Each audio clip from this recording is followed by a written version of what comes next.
Assalamualaikum warahmatullahi wabarakatuh. Saya akan menjelaskan materi tentang pembelahan sel secara mitosis dan meiosis. Pembelahan sel adalah suatu proses yang membagi satu sel induk menjadi dua atau lebih sel anakan. Pembelahan sel dibagi menjadi dua jenis, yaitu mitosis dan meiosis. Yang pertama, mitosis. Pembelahan mitosis menghasilkan dua sel anakan yang serupa genetis. Dalam hal ini, kedua sel anakan mempunyai susunan genetika sama dengan induknya. Pembelahan mitosis terdiri atas 4 fase pembelahan, yaitu profase, metafase, anafase, dan telofase. Fase-fase perubahan mitosis. Sebelum fase dimulai, ada yang namanya fase pendaulan atau bisa disebut interfase. Ini adalah proses persiapan pembelahan. Fase kedua adalah fase profase. Pada tahap profase terjadi perubahan pada nukleus dan sitoplasma. Di dalam nukleus, benang-benang kromatin menebal dan membentuk kromosom. Tiap dengan kromosom berganda membentuk dua kromatid atau kromatid kembar yang terikat pada sentromer. Selama profase, nukleolus dan membran nukleus menghilang. Mendekati akhir profase terbentuklah spindel atau gelendong pembelahan yang terdiri atas mikrotubula dan protein. Dengan berakhirnya profase, kromosom-kromosom yang global dan memanjang itu menempatkan diri di bidang ekuator dari sel. Kemudian fase metafase. Masing-masing kinetotor pada sentromer dihubungkan ke satu sentrosom oleh benang-benang spindel.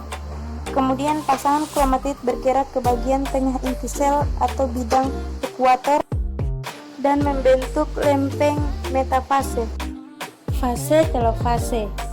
Pada fase ini terjadi peristiwa kromosom berubah menjadi benang kromatin.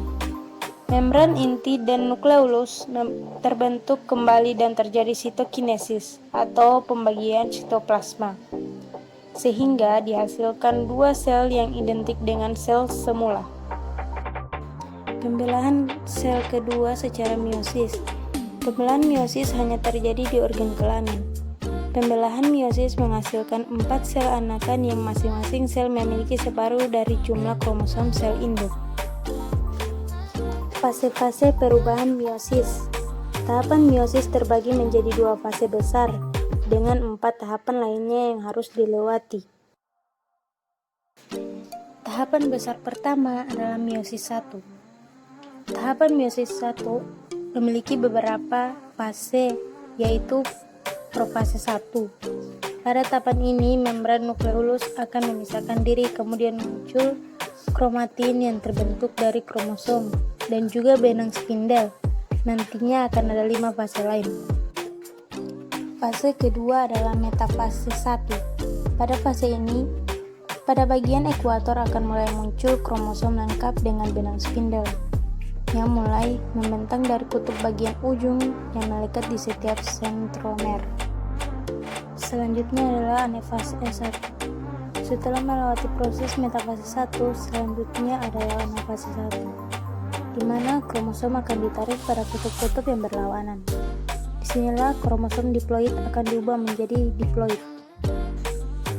Selanjutnya, telofase 1.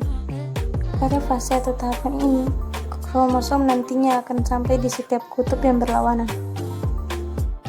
Kemudian tahap terakhir pada fase meiosis 1 adalah sitokinesis 1. Kromosom akan mulai melakukan pemisahan hingga pada akhirnya menghasilkan dua jumlah sel. Meiosis 2. Meiosis 2 mempunyai beberapa tahapan. Yang pertama adalah profase 2. Tahapan ini ditandai dengan adanya kromatid yang mulai menempel pada sentromer. Tahapan selanjutnya adalah metafase 2. Proses ini dimulai pada saat ekuator mulai memperlihatkan kromosom dengan benang spindel yang mulai membentang dari kutub bagian ujung yang melekat pada setiap sentromer. Selanjutnya anafase 2. Ketika proses yang terjadi, kromosom akan ditarik pada tiap kutub yang berlawanan.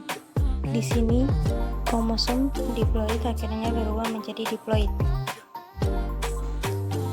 Selanjutnya telofase 2. kromosom yang telah ada sampai di bagian kutub dan terdiri atas 4 inti. Setiap inti nantinya memiliki setengah pasang kromosom dan 1 duplikasi DNA. Pada tahap terakhir, yaitu sitokinesis 2. Pada tahap ini, sel mulai mengalami pemisahan hingga akhirnya terbentuk 4 sel haploid.